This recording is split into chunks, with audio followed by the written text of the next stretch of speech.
hard to believe, but sanders have been around for over 90 years. The first one, which looked remarkably like a modern belt sander, was invented in 1929 by an honourable gentleman named Art Emmons at the Porter Cable Factory in Syracuse, New York.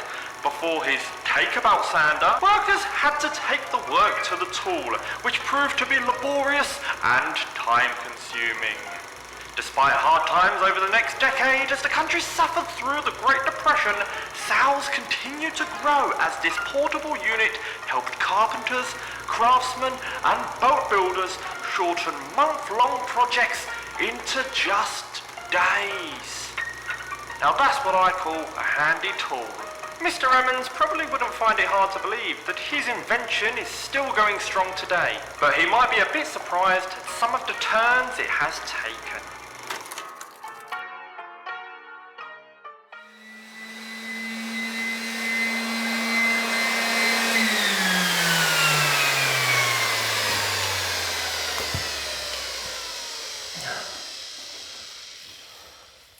While you were getting that history lesson, I finished sanding the entire hallway. So now all that's left to do is prep the walls for painting. I'm not gonna show that stage on camera because it's just essentially removing the dust, wiping the walls down. So let's get straight to painting these beautiful walls, okay? See you in a bit. The walls have been wiped down now, they're nice and dust free. Before we start painting though, there's one more thing to do. We just need to remove the old intercom thingy. Who could that be? Hello? You want to take a minute to talk to me about my car's extended warranty? Excuse me? You kiss your mother with that mouth?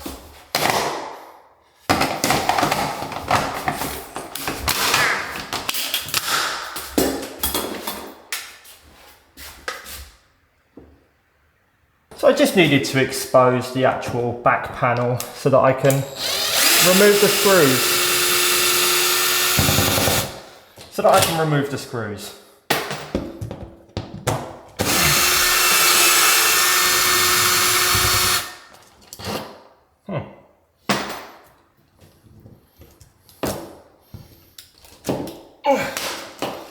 What's that? Oh, okay, I see.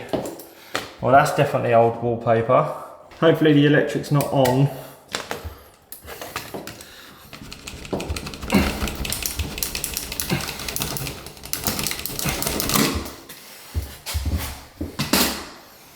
Oh, that'll do. That will do.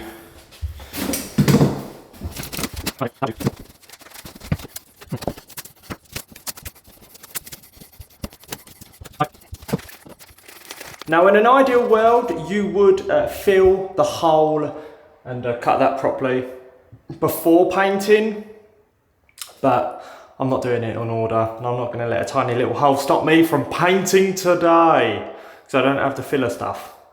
So, any little holes, and there really isn't many at all. There's like maybe one, well now two I guess, so it's not the end of the world. I can do them after painting. At some point, you know, doesn't matter. Let's just get painting. Don't mind me, everyone. This is just for the thumbnail. Shocked face. Okay, that should do it. So I've got the paint here. This is the undercoat, in fact. And I've got my tiny brush. It's not big enough, but hey ho. Story of my life, really. Okay, I'm just gonna do all the corners, the edges, and then we're gonna do the walls. So, let's go!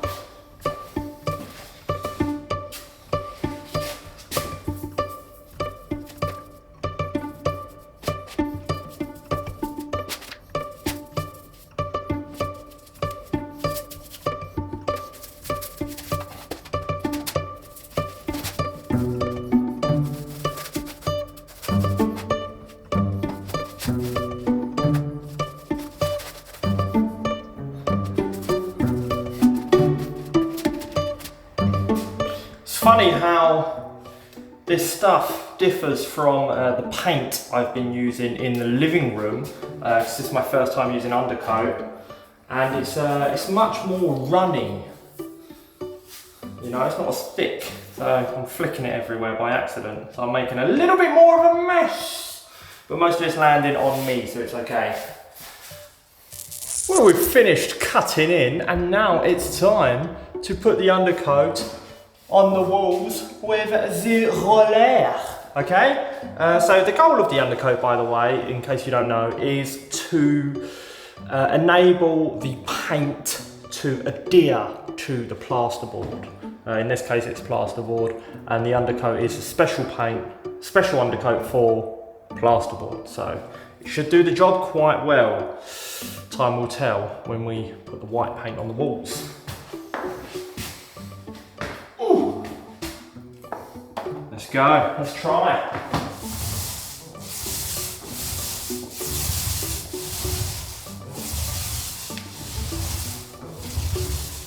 Okay, so much more see-through, but the job of the undercoat is not, you know, to colour the walls. It's to enable the paint to do its job. So it should work. Fingers crossed. Okay, another thing with the undercoat is I have to go slowly, because if I go too fast, it flicks all over me. And that's because obviously it's less thick than the paint I've been using. And so I shall go more gently and calmly along the wall.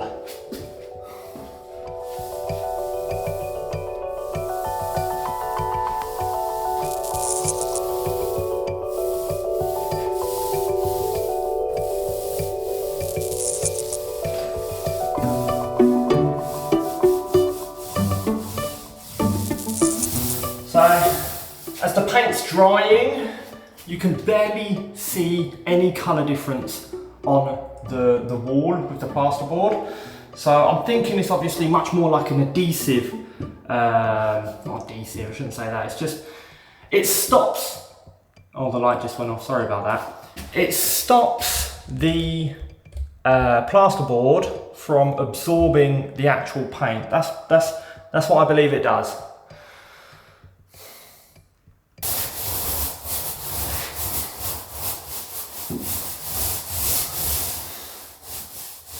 Well, we've done it. We've put on the first coat of paint, which is the undercoat.